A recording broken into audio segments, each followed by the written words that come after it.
A meeting of the Ananias Club at Funkin Center by Mr. Cal Stewart.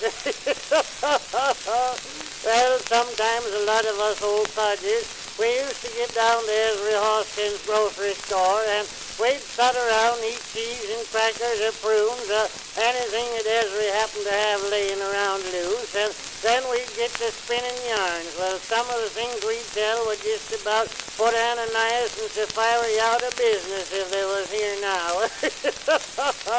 One afternoon we was all sitting around, and one feller said that down where he was born and raised there was 7 hills that sort of come together, and you didn't dare to get out there and talk any louder than a whisper on account of the echo. And one of the summer boarders remarked that he wasn't afraid to talk right out in front of any lot of hills that ever was created. So he went out there and he hollered as loud as he could holler, and he started an echo going. Well, it hit one hill, bounced off and hit another, over onto another hill, getting bigger and louder all the time till it got back where it started from. Hit a stone quarry, knocked off piece of stone, hit that fella in the head, and he didn't come to for over 3 hours.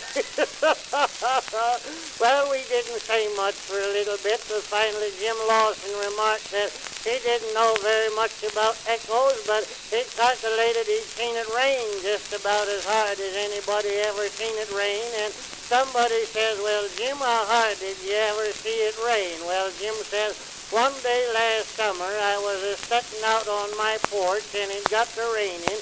Well, there was an old cider barrel laying out in the yard, had both heads out of it, bung-holed up, and the water rained into that bung-hole so hard and fast, couldn't run out of both ends of the barrel fast enough, and it swelled up and busted.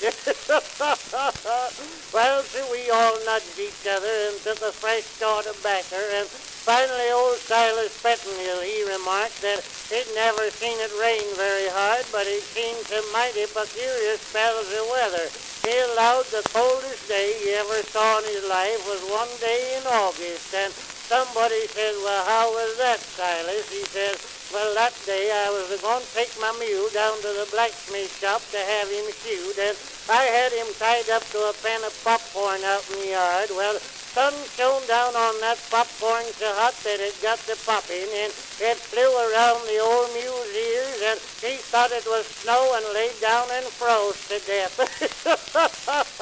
We disbanded after that. We didn't feel like tempting Providence anymore at one setting.